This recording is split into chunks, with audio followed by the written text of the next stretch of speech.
frantic call. My son swore my daughter-in-law was on his flight, not upstairs bathing. My world collapsed. I am Evelyn Brooks, a woman navigating the gentle twilight of my years. At 65, I believed I had a firm grasp on life's rhythms, a quiet understanding born of decades of raising a family and enduring the quiet loneliness of widowhood. My life was a well-tended garden in a peaceful Phoenix suburb. My son Daniel, his lovely wife Celeste, and my sweet grandson Oliver were the vibrant flowers at its center. This idyllic picture, however, was about to be torn to shreds by a single phone call. The morning had unfolded like any other. Daniel, my eldest, a hard-working architect buried in blueprints and late-night projects, had left for work hours ago. Oliver, my precious 7-year-old grandson, had been collected by his school bus, leaving the house in a familiar, comfortable silence. I was in the kitchen, wiping down the counters after breakfast, savoring the stillness. Celeste, my daughter-in-law, had just gone upstairs. "I'm just going to take a quick bath, Mom." Her voice had drifted down, soft and melodic. "Okay, darling," I'd replied, a smile on my face. It was in that quiet moment, with the last dish put away, that the telephone rang. I answered it, my heart warming at the sound of my youngest son, Liam. "Just calling to say hi, Mom," he chirped, his voice full of the boundless energy of youth. "I've got a layover, so I have a little time." Liam, my proud pilot, lived for the thrill of the skies, and his calls were a treasured link to his vibrant, globe-trotting life. We chatted about his latest flights, about the wonder of soaring above the clouds, a world away from my grounded reality. Then his tone shifted. It became hesitant, as if he were wrestling with a question he didn't quite know how to ask. "Mom, this is going to sound crazy, but is Celeste home right now?" A faint sound of running water from the upstairs bathroom confirmed my answer. "Yes, honey. She's just upstairs taking a bath." A long silence stretched between us, filled only by the muffled sounds of the busy airport on his end. When he spoke again, his voice was different. Low, serious, and full of a profound disbelief that sent a chill down my spine. "Mom, that's impossible." "I'm holding her passport. She just boarded my flight to Paris." I laughed, a nervous, high-pitched sound I barely recognized as my own.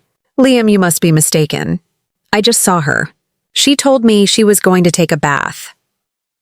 I tried to reason with him, to inject a dose of sanity into this surreal conversation. Celeste had been standing in front of me less than 10 minutes ago, wearing her familiar white dressing gown. How could he possibly be seeing her on a plane? But Liam wasn't laughing. "Mom," he insisted, his voice unwavering. "I found this passport by the gate and was about to give it to the gate agent. I opened it to see whose it was, and it's hers. Celeste's. I'm looking at her picture. Her name is right here." A cold knot of dread tightened in my stomach. "Are you sure, Liam?" I whispered, my voice barely audible. "I'm more than sure, Mom." I went down the aisle to check. She's sitting in first class, next to a man who looks very wealthy. They're talking, laughing. Like a couple. My breath caught in my throat. A couple? The word echoed in the sudden, deafening silence. The upstairs water had stopped running. And at that very moment, a voice floated down from the landing. A voice I knew intimately. "Mom, is that you?" I panicked. "It's just a friend, honey," I called out, my voice betraying me with its tremble. I scurried into the living room, hiding my shaking hands from view. "Liam, I have to go," I whispered into the phone, my heart pounding a frantic rhythm against my ribs. "Celeste is home. I just heard her." "Mom, I'm looking at her right now," he said, the sheer frustration in his voice evident. I hung up, my mind a storm of questions. If Celeste was home, who was on that flight? And if she was on that flight, who was in my house? I sank onto the sofa, the once familiar room now feeling alien and hostile. A few minutes later, Celeste came into the kitchen, wearing a fresh navy blue dress. "Just going to the market, Mom," she said, her smile as sweet as ever. My mind reeled. The dress was different. Was it a coincidence? I nodded numbly, watching her walk out the door, her graceful figure disappearing from view. I didn't believe Liam would lie, but the woman who had just left was undoubtedly my daughter-in-law. My peaceful garden was suddenly filled with shadows. I began to think back, reevaluating everything. Celeste had always been the picture of grace. We met her family at her wedding. They weren't wealthy, but they were loving.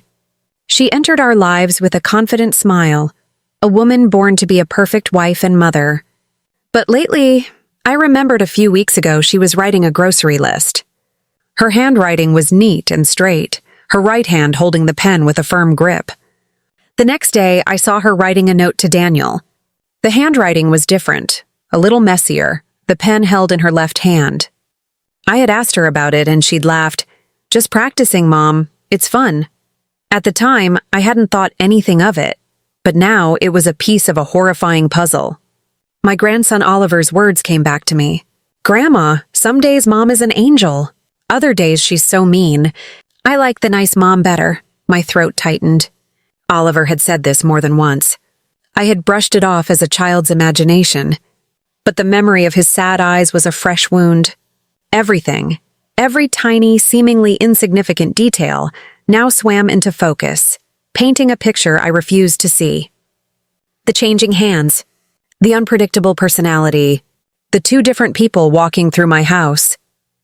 I sat on the patio swing, the evening sun casting long, ominous shadows across the lawn. The air was thick with the silent screams of my unanswered questions. The serene world I had built was crumbling, brick by brick, and I was the only one who seemed to notice. I needed a way to organize this chaos, to make sense of the madness that had invaded my home. I went inside and retrieved an old leather-bound journal from my study, a gift from my late husband, Michael. It was a place for my thoughts, a safe haven for secrets. Now it would become a record of my sanity or my descent into madness. I began to write, my hand trembling as I penned the first entry. Friday, October 11th, Liam's call. She was on his flight to Paris. She was also here in my house. Later, she went to the market, but her handwriting, it was different. She used her left hand. Each subsequent entry was a shard of glass, a new piece of evidence that cut deeper into my heart. My neighbor, Helen Albright, an older woman with a gentle smile and a keen eye for detail, mentioned Celeste's change in demeanor. "One day she's so sweet," Helen had said, "and the next, she walks right past me as if she doesn't know who I am." I'd brushed it off then, but now her words felt like a warning. I became a silent observer in my own home, a detective in a crime I couldn't comprehend. I watched Celeste analyzing her every move. She would leave for what she called errands or visiting friends, but her attitude upon returning was always a mystery. One day she'd return with a fragrant bouquet of fresh-cut flowers, radiant and beaming. Another day she'd come back with a scowl, bristling at the smallest question like, "Where have you been, darling?" I had attributed these mood swings to the stresses of modern life, to the complexities of a young woman's world. Now, I saw them as the shifting masks of a stranger. A few days later, I was in the kitchen when Oliver ran in, his little face flushed with the excitement of a new accomplishment. "Grandma, look! Mom taught me how to write my name," he exclaimed, holding up his school notebook. My heart swelled with pride as I admired the neat, perfectly formed letters. But a strange chill ran through me as I noticed his last name, Brooks, was written in a different script. She used her right hand for this page, but a few days ago she was teaching me with her left hand, and her handwriting was so messy. "I don't like the messy handwriting, Grandma." My grandson's innocent words were another nail in the coffin of my denial. I had to know the truth. I had to face the monster in my home. I decided to follow her. The next afternoon, Celeste announced she was going to the market. "I'll be back in a few hours, Mom," she said, giving me a quick, fleeting smile before she left. As soon as the front door closed, I slipped on my jacket and a scarf, pulled low over my face to conceal myself. My heart hammered against my ribs, a wild drumbeat of fear and determination. I kept a safe distance, watching as she walked down the street, her posture straight and confident, her head held high. My legs felt heavy, but I pushed myself forward, driven by a raw, primal need to protect my family. She didn't take the familiar path to the local market. Instead, she veered sharply to the left, heading towards a part of town I rarely visited. An older, working-class neighborhood with peeling paint on the buildings and narrow, crumbling sidewalks. A few blocks into the neighborhood, the scenery became even more desolate. The vibrant colors of my world faded into a sea of muted grays and browns.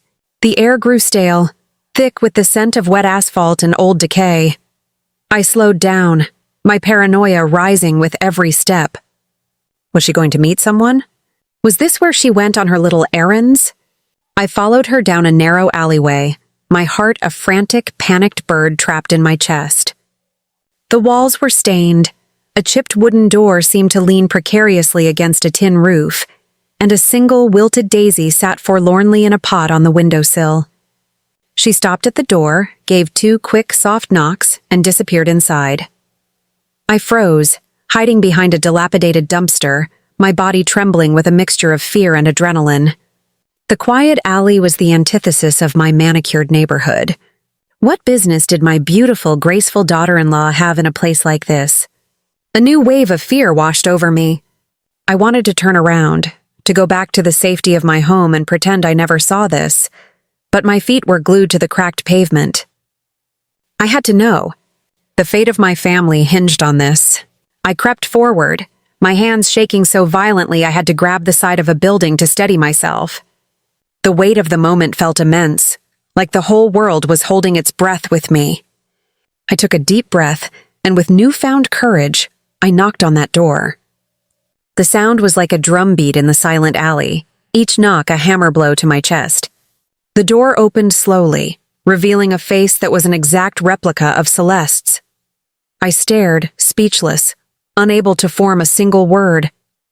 Her hair was just as long and black as Celeste's, her eyes the same shade of brown, but her face was etched with a profound sadness. She was holding a faded, wet rag, and her hands were trembling, the knuckles white from her grip. I stammered, my voice cracking, "Celeste?" The woman in the doorway recoiled, her eyes wide with a look of pure terror, and she tried to slam the door shut. But a soft yet firm voice from inside stopped her. "Isabella, don't hide. It's wrong." I looked up, and from the corner of the small, dimly lit room, another young woman emerged, standing directly behind the one who looked exactly like Celeste. She was thin, her dark hair pulled back in a tight bun, and her eyes held a look of gentle kindness. She smiled faintly. "My name is Lena Miller," she said in a clear, calm voice. "I am Isabella's roommate, Mrs. Brooks. Please come in. It's time you knew the truth." I took a shaky breath, trying to steady my trembling legs, and stepped into the small house. The air was heavy with a faint medicinal smell, and the walls were stained with what looked like old water damage. The concrete floor was cracked, and in one corner, an old man lay on a tattered cot, his frail body racked with a weak, persistent cough. The oppressive, confined space felt like it was suffocating me, but I walked forward and sat down on a worn wooden chair that Lena gestured to. The woman who was a mirror image of my daughter-in-law lowered her head, and her voice was barely a whisper. "I'm so sorry. I'm not Celeste. My name is Isabella." My mind spun, a maelstrom of confusion. Isabella? The name was strange, but the face, it was so devastatingly familiar. I clasped my hands together, trying to keep my voice steady. "Tell me why you look so much like my daughter-in-law and why you show up at my house." Isabella looked up, her eyes filled with shame and guilt, but she didn't answer right away. Instead, Lena sat down beside her and began to speak, her voice calm and compassionate. "Isabella is very poor, Mrs. Brooks. Her adoptive parents are very ill, especially the gentleman lying over there." Lena explained how a few years ago, Isabella had met Celeste by chance at the local market. They were mirror images of each other, like 2 peas in a pod, as the saying goes, and Celeste had seen an opportunity. "She proposed a deal to Isabella," Lena continued.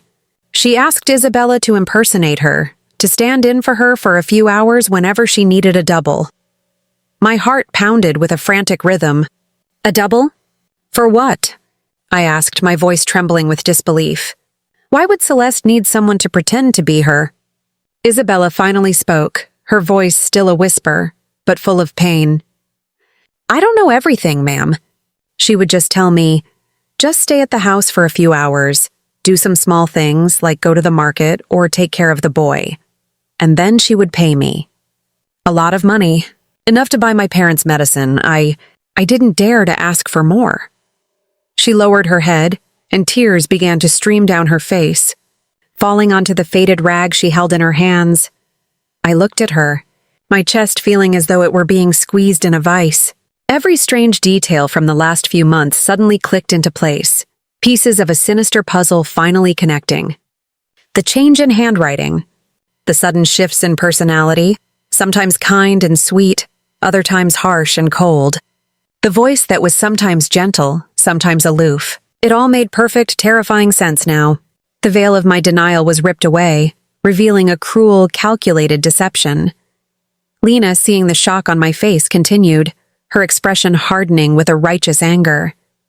I don't know if this will help, but once I saw Celeste with a very elegant man. His name is Charles Thompson. I heard his name when they were talking at a coffee shop. They were calling each other honey very affectionately. The name Charles Thompson was like a sharp knife to my heart. I remembered Liam's words. She's sitting in first class next to a wealthy man. The tiny, suffocating room began to spin around me. My hands shook so much that I knocked over the glass of water that Lena had poured for me. My voice was a choked sob. Celeste, is deceiving my family. Isabella's sobs racked her body. I'm so sorry, ma'am. I didn't want to hurt anyone. I just wanted to save my parents. I looked at this young woman, a mirror image of Celeste, but with a soul so filled with pain and remorse. I had come here ready to scream, to unleash my fury on the person who had betrayed my family. But looking at Isabella, I felt only a profound, heartbreaking pity. She was not the architect of this deception. She was just another pawn in Celeste's cruel game. I got up, trying to make my voice sound firm. Isabella, do you know where Celeste is? Do you know what she's doing when she asks you to impersonate her? Isabella shook her head, tears still falling. I don't know, ma'am. She would just give me money and tell me what she wanted me to do. I never dared to ask for more.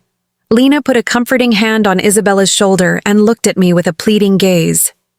Mrs. Brooks, I know this is painful for you, but Isabella is a victim too. She had no other choice. I looked around the small, shabby room, listening to the frail, weak cough of the old man on the cot.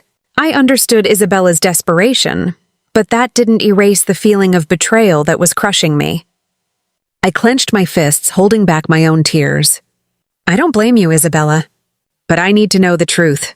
I need to protect my son and my grandson.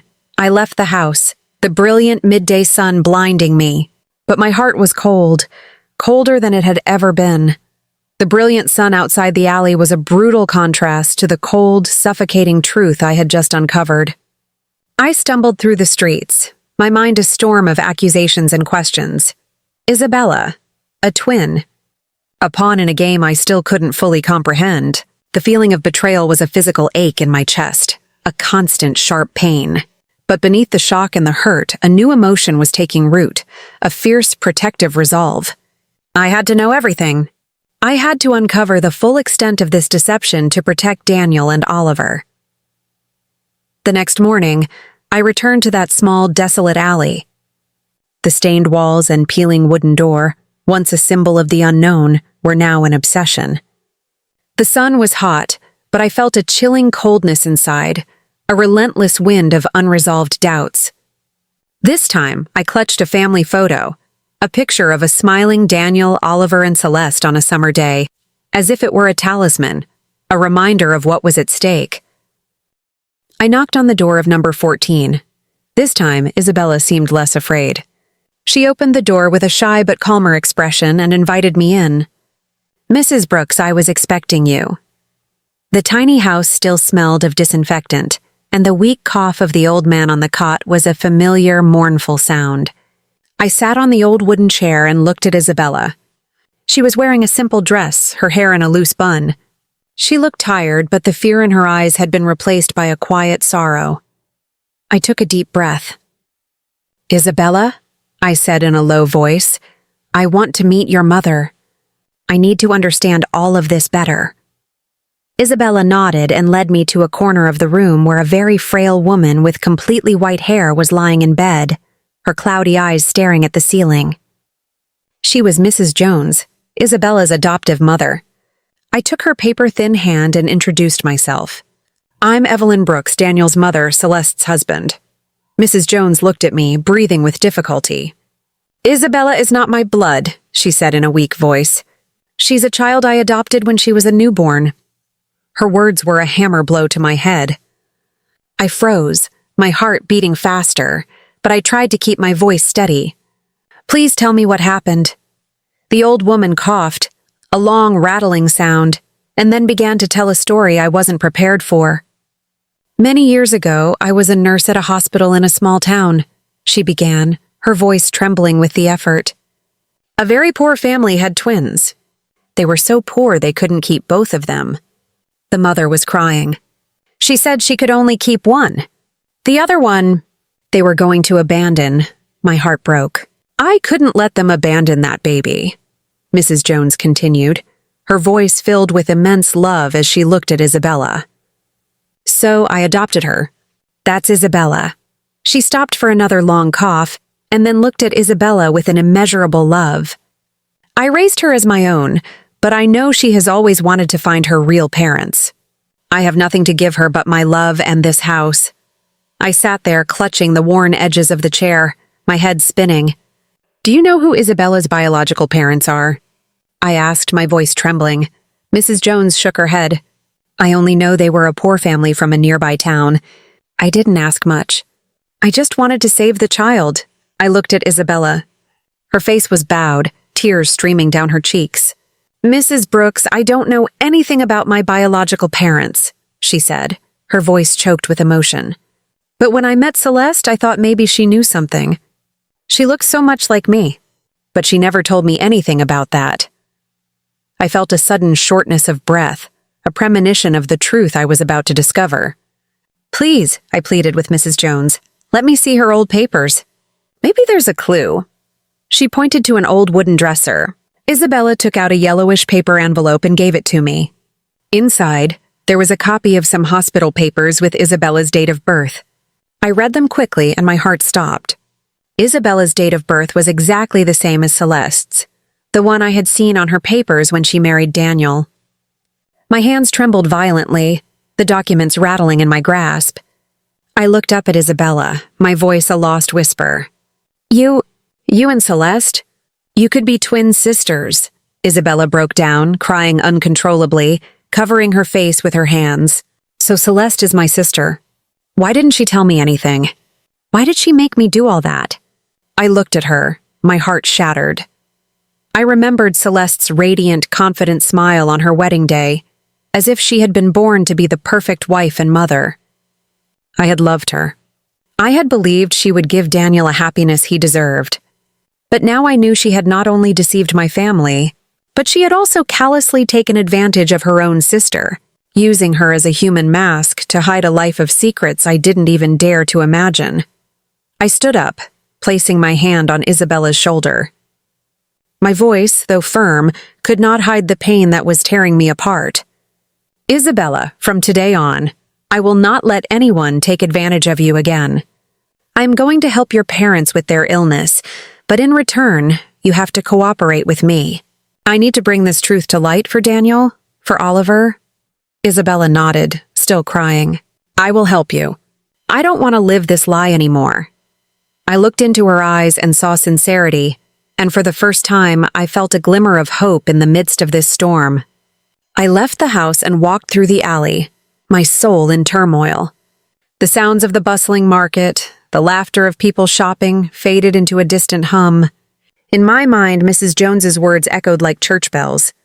2 twins, one abandoned, one raised, and now their destinies had collided in my own family, a cruel twist of fate that was tearing us all apart. I returned home, my soul a battlefield after a storm. The truth about Celeste and Isabella, the secret of the twins, was a heavy rock crushing my chest. I stood at a crossroads, unprepared for the path ahead, a path that would lead me to confront the woman who had deceived us all, and to reveal the painful truth to my son and grandson. The truth, a fragile and brutal thing, had been revealed. The twin sisters, one raised in a humble home, the other in a world of comfort and deception, had their fates woven together in a knot of betrayal. I returned home, the weight of the secret feeling like a boulder on my shoulders. I was not ready for the war that was about to begin, but I had no choice. I had to fight for my family. That night my hand trembled as I dialed Liam's number. My voice, though I tried to keep it steady, was a thin veneer over a core of raw emotion. "Liam," I said, "you have to come home tomorrow night. There are some things I need you to clarify." I could hear the shock and worry in his voice. "Mom, did something serious happen?" "Just come, honey," I said, my voice blunt but full of desperation. "I need you, and if you can, bring Celeste's electronic passport." He didn't ask any more questions. He just said, "Yes, Mom, I'll be there." I hung up and sat down, feeling that the entire world was crashing down on me. I knew that tomorrow night would be one that no one in this family would ever forget. It was a night of reckoning, a night when all the lies would be exposed. The next day, I woke up before the sun, a knot of anxiety twisting in my stomach. I had to be strong for Daniel, for Oliver. I decided to prepare a large family dinner, not as a celebration, but as a marker, a point of no return. I meticulously set the table with my best white tablecloth and lit the candles, their flames dancing in the silent, expectant air. I cooked the chili that Daniel loved and the roasted chicken that Oliver always asked for. I was in the kitchen, chopping vegetables, but my mind was 1,000 miles away, oscillating between the dark alley and the whispered words of Isabella. Every slice of the knife felt like a cut in my own heart. When Daniel got home, the sun was beginning to set. He looked tired from work, and his face lit up when he saw the table set. "What are we celebrating, Mom? Why did you make so much food?" he asked, his voice filled with genuine surprise. I smiled, trying to appear calm, trying to build this last fragile facade of normalcy. "I just wanted all of us to have a nice dinner together. Sit down, honey." Celeste came in soon after, wearing a light blue dress. Her smile was soft, but there was a flicker of nervousness in her eyes, a tiny tell I had never noticed before. Oliver ran to hug my legs, his cheerful voice a small, innocent light in the impending darkness. "Grandma, the chicken smells so good," he exclaimed. I stroked his head, a lump forming in my throat. I knew that after this night, Oliver's innocent smile might never be so carefree again. We sat down at the table, and at first the atmosphere was lively, almost normal. Daniel talked about his new projects at work, and Oliver spoke excitedly about a drawing he had made at school. Celeste nodded, commenting occasionally, but I noticed her hand was shaking as she held her fork. The air began to feel thick with unspoken tension. I took a deep breath and signaled to Liam, who was waiting outside, his quiet presence a testament to our unspoken plan. The front door opened, and Liam came in. And right behind him, her face a mirror image of Celeste's, was Isabella. She was wearing a simple dress, her eyes full of anguish and fear. Silence fell over the table, a sudden heavy blanket. Oliver looked from Celeste to Isabella, his little brow furrowed in confusion. "Why are there two moms?" he asked, his innocent voice shattering the quiet. Daniel turned pale, his fork clattering onto his plate. Celeste shot up from her chair, her voice a sharp, furious cry. "What is this about, Mom?" I stood up, gripping the edge of the table to keep myself from shaking. "Sit down, Celeste," I said, my voice slow and firm. "We need to clear everything up." I began to tell the story, each word a painful tear in the fabric of my family. I started with Liam's call from the airport, the electronic passport. I recounted the time she had changed hands to write, the personality that was sometimes sweet and sometimes harsh, and finally, my visit to the alley where I met Isabella and discovered the secret of the twins. "You and Isabella are twin sisters," I said, looking her straight in the eyes. "You took advantage of your sister to hide the truth. Now, tell us what the truth is." Celeste was trembling, her face as white as a sheet. she yelled, trying to defend herself.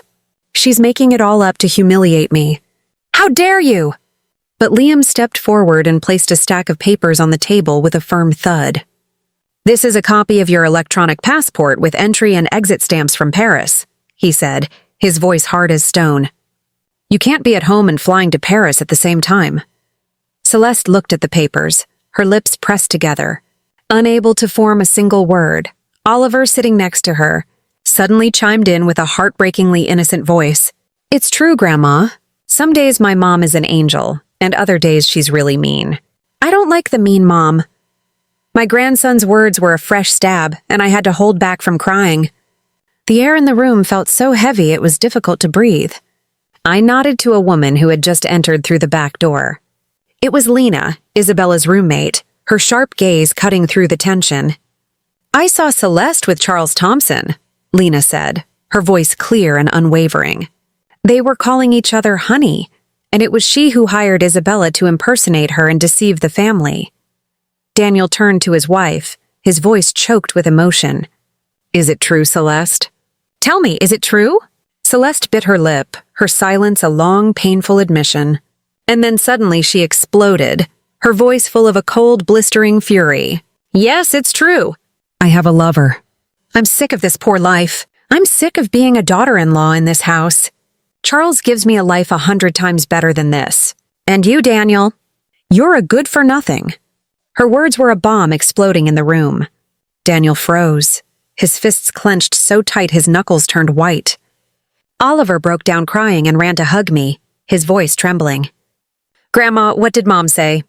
I hugged him tightly, tears streaming down my cheeks. I looked at Celeste, my heart broken. She was standing there with a cold, hateful look, without a shred of remorse. Daniel got up, his voice shaking with raw emotion. "Celeste, do you really think that?" She turned and left without answering.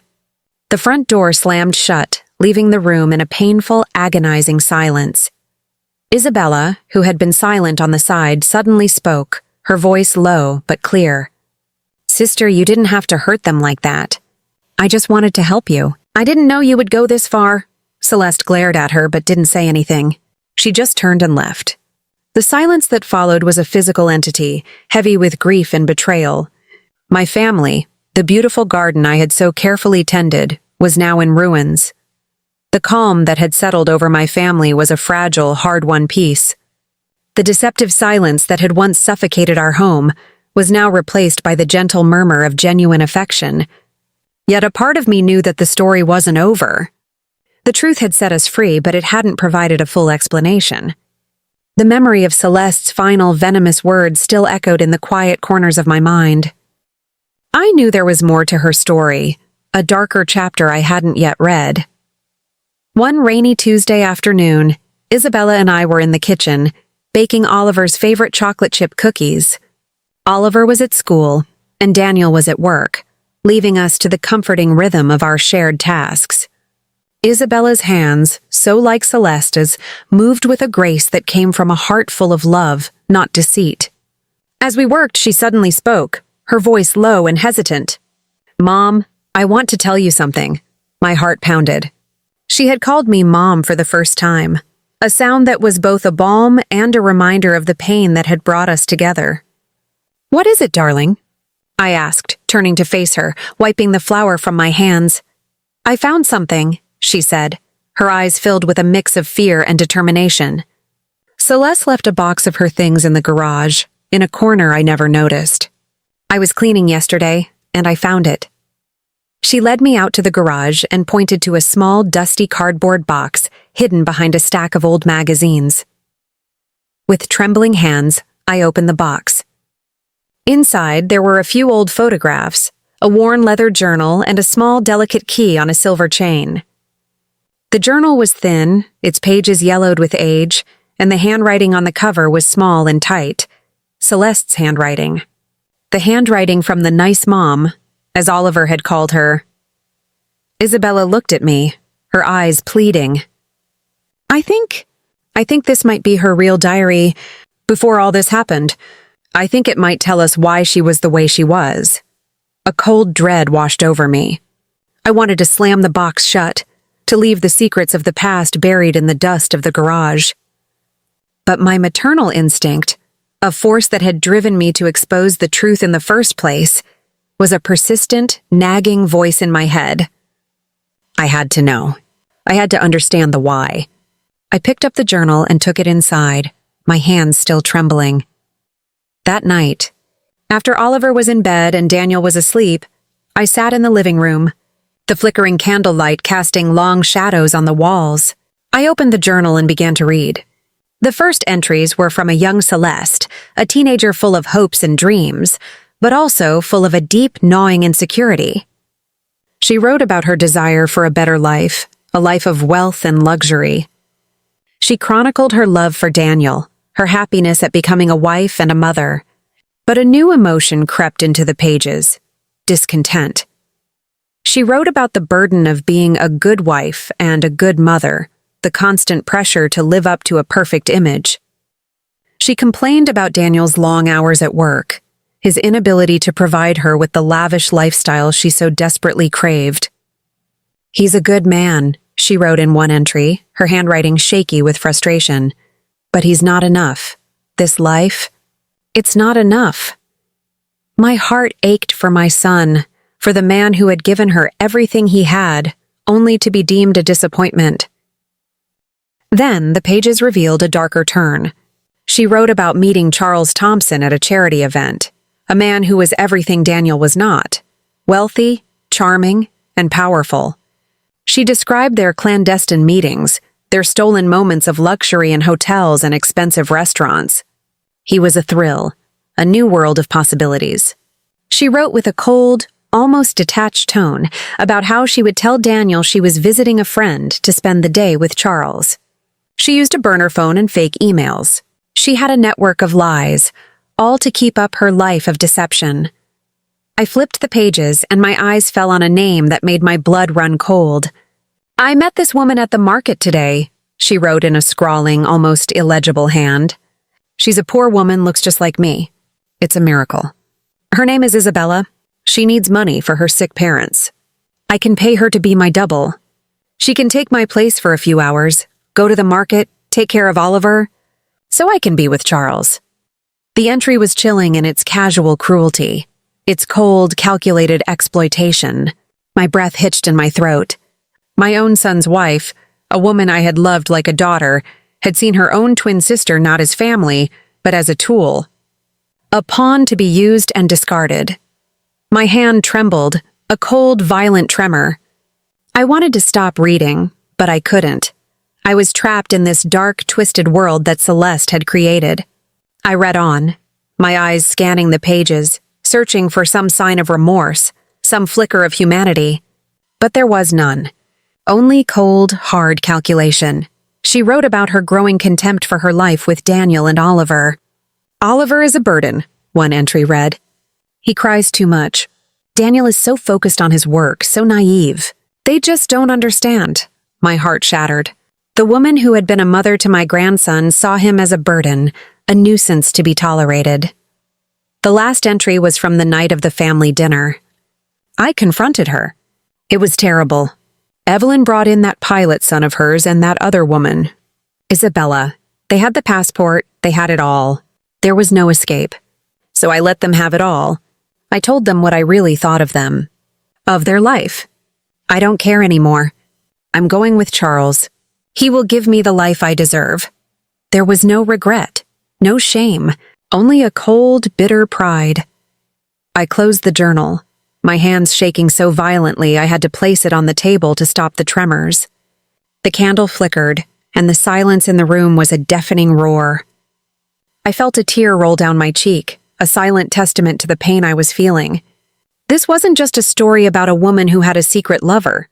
It was a story about a person who had lost her soul. A person who was so consumed by greed and envy that she would exploit her own twin sister. The person who was a mirror of her in every way, except in her heart. I looked at the house around me. The house that had once felt so safe and comforting. It was now a home that had been built on a lie. A home that had been a stage for a cruel, calculating play. I knew I had to tell Daniel. I had to tell him that his former wife, the woman he had loved, had never really loved him back. She had never been a mother to his son. She had never been a daughter-in-law to me. She had been an imposter in a skin suit, a cold, empty shell of a person. And the real tragedy was not that she had left us. It was that she had been gone all along. The journal was a physical testament to a ghost I had been living with for years. A ghost of a daughter-in-law, a ghost of a mother, a ghost of a wife. The pages were a map of Celeste's descent into a chillingly cold and calculated world of deceit. I couldn't bear to keep this truth to myself. Daniel had to know. He deserved to know that the woman he loved had never been who she pretended to be. He had to know that the pain he was feeling was not from a broken heart, but from a shattered lie. The next morning, I waited for Daniel to return from dropping Oliver off at school. The moment he walked through the door, his face a mask of quiet sadness, I knew I couldn't wait another second. "Daniel," I said, my voice barely above a whisper. "We need to talk. I have something to show you." He looked at me, his eyes tired and weary. "Mom, can it wait? I have so much to do at work." "No," I insisted, my voice gaining a desperate firmness. "It can't." I led him to the living room, to the same sofa where I had felt my world crumble just a few weeks ago. With trembling hands, I placed Celeste's journal on the coffee table. "I found this in the garage. It's hers. You need to read it." Daniel looked at the worn leather-bound book, a look of confusion on his face. He picked it up, his fingers brushing against the familiar cover.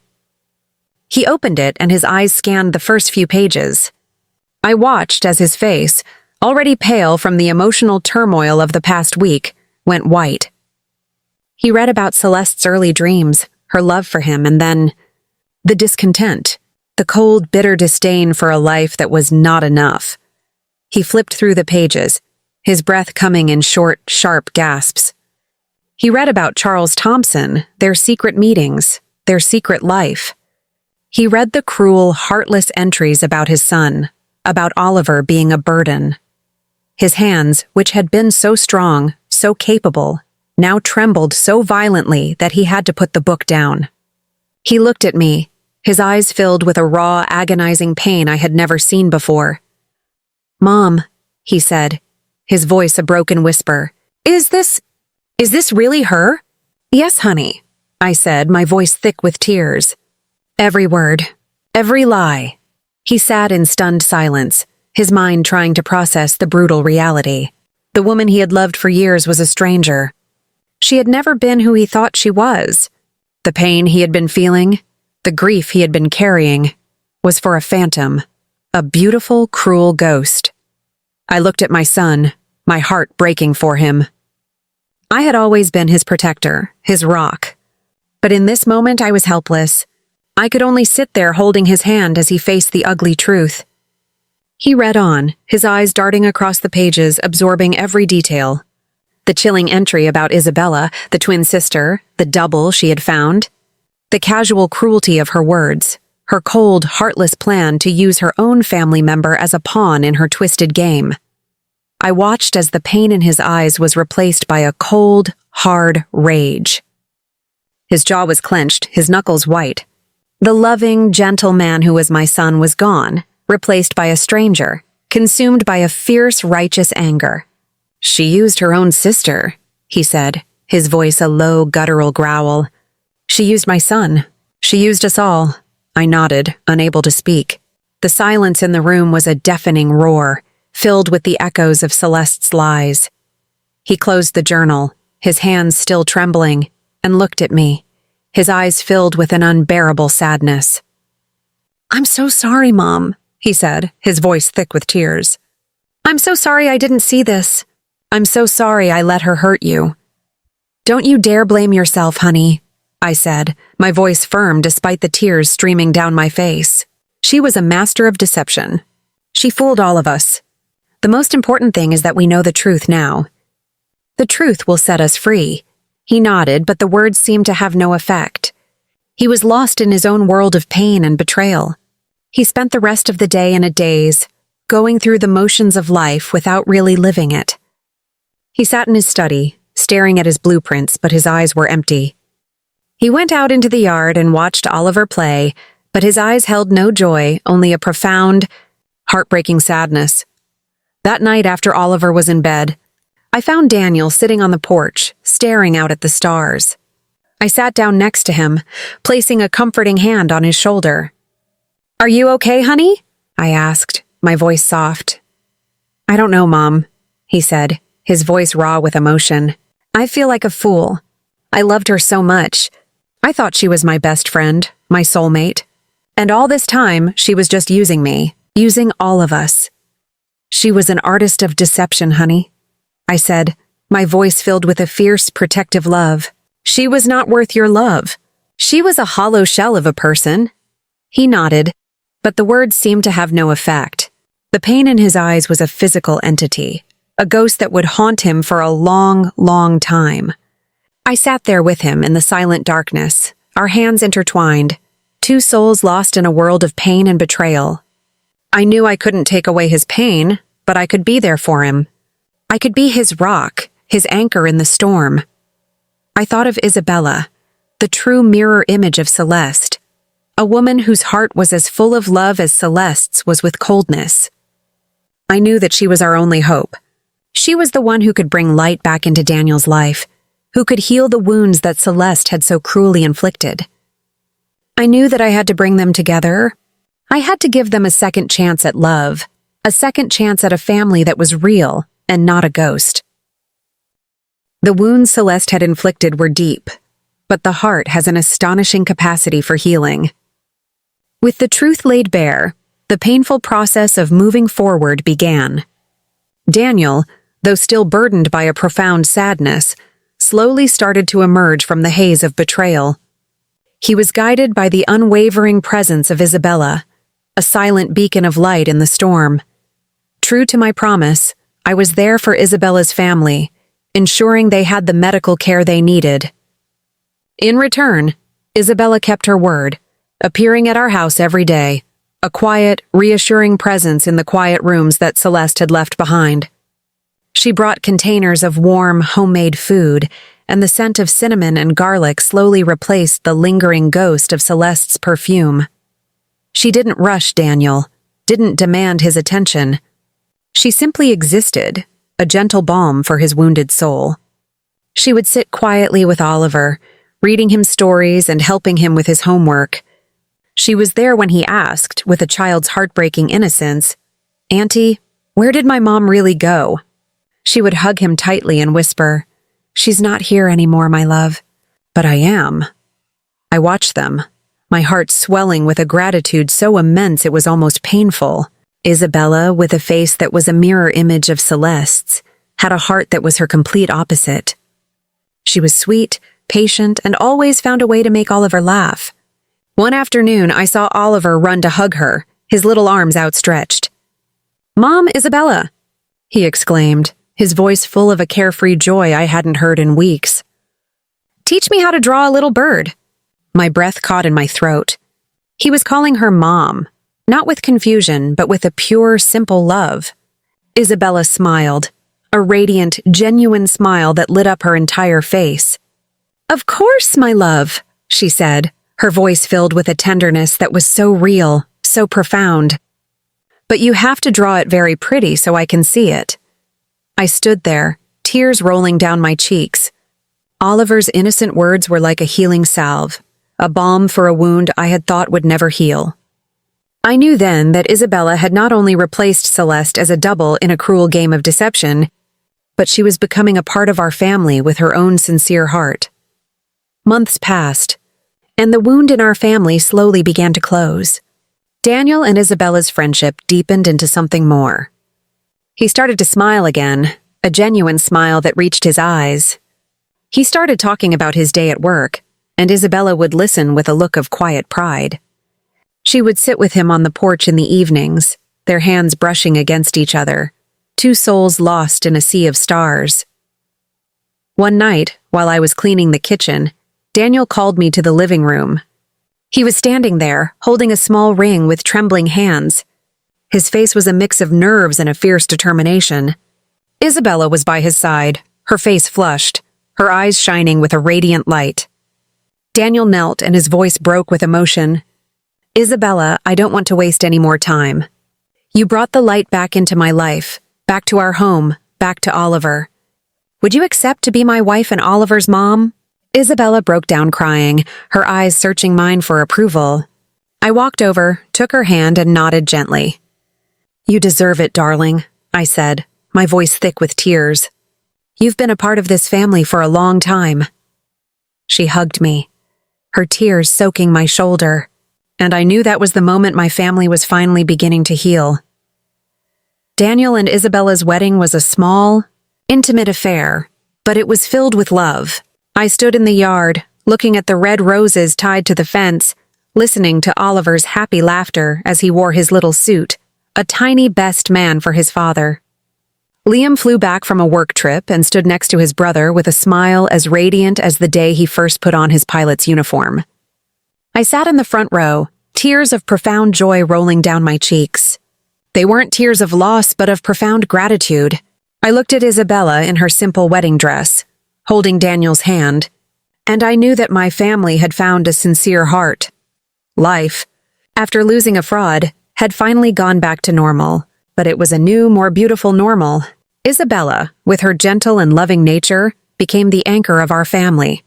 She cooked warm meals, sang Oliver to sleep, and listened to Daniel talk about his blueprints and projects. Oliver no longer asked about his other mother. He just snuggled with Isabella, calling her mom with a radiant smile.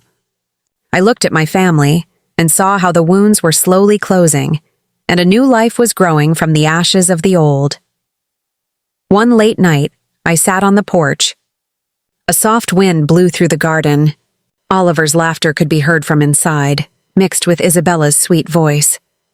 I peeked in and saw Daniel concentrating on his work while Isabella prepared a cup of tea for him, placing it beside him and giving him a soft kiss on his forehead. I smiled, feeling my heart finally at peace.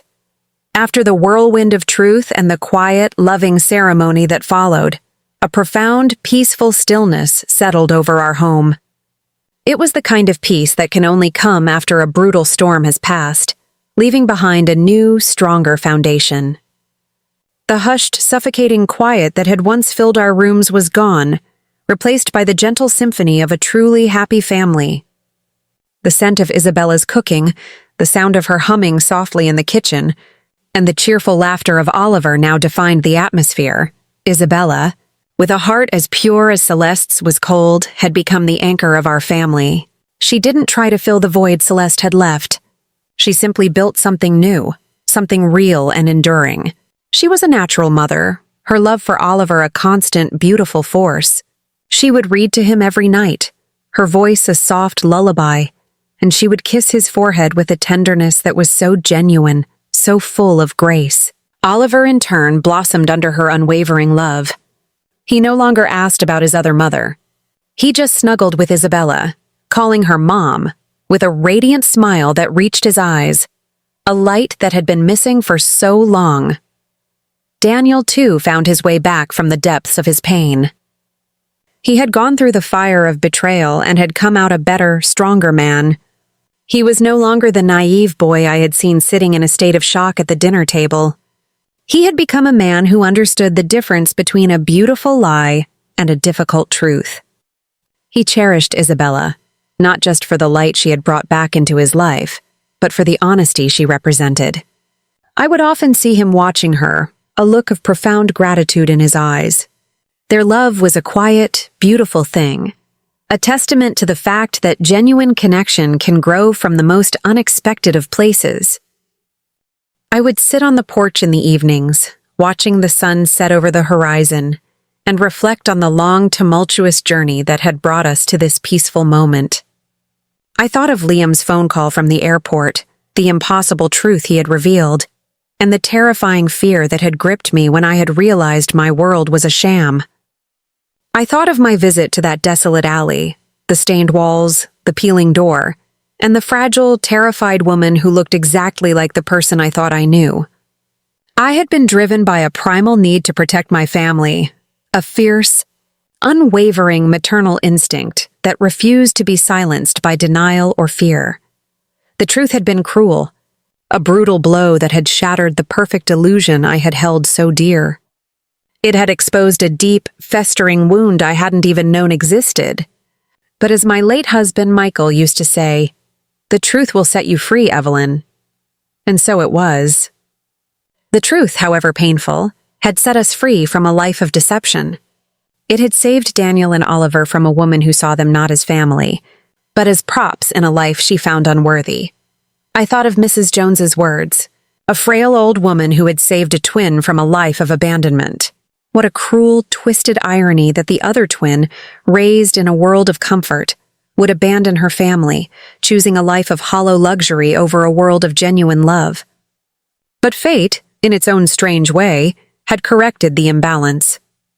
It had brought the two sisters together, a cruel mirror image, one so filled with coldness that she could use her own blood, and the other so filled with compassion that she would become a mother to a child who wasn't her own. I knew that this was a story that needed to be shared, not for judgment, but for reflection. It was a story about the importance of listening to our intuition, that quiet, nagging voice that tells us when something is not right. It was a story about the courage to face a difficult truth, to tear down the walls of a beautiful lie, however painful the process may be. It was a story about the profound power of genuine love, a love that can heal the deepest wounds and build a new, stronger foundation from the rubble of a shattered lie. My family's story is a testament to the fact that courage leads us to better days. It taught me that it is always better to live a difficult truth than a comfortable lie. And it taught me that love in its purest form is not about blood or family names, but about the sincerity of a heart and the unwavering spirit of a soul. I look at Daniel and Isabella, at their quiet, gentle love, and I know that we have found our happy ending. It is a more beautiful, more profound ending than I could have ever dreamed of. The story you have just heard has been changed in names and places to protect the identity of the people involved. We are not telling this to judge, but with the hope that someone will listen and stop to reflect on their own lives. I truly wonder, if you were in my place, what would you do? Would you choose to be quiet to maintain peace? Or would you dare to face everything to reclaim your voice? I want to know your opinion, because every story is like a candle that can light the way for someone else. God always blesses, and I am convinced that courage leads us to better days. If this story touched your heart, please, give this video a like and share it with someone who needs to hear it. And if you have ever faced a difficult truth, share your story in the comments below. Together we can find the courage to face what lies ahead. Don't forget to subscribe to our channel and ring the bell so you don't miss our next story of hope and courage.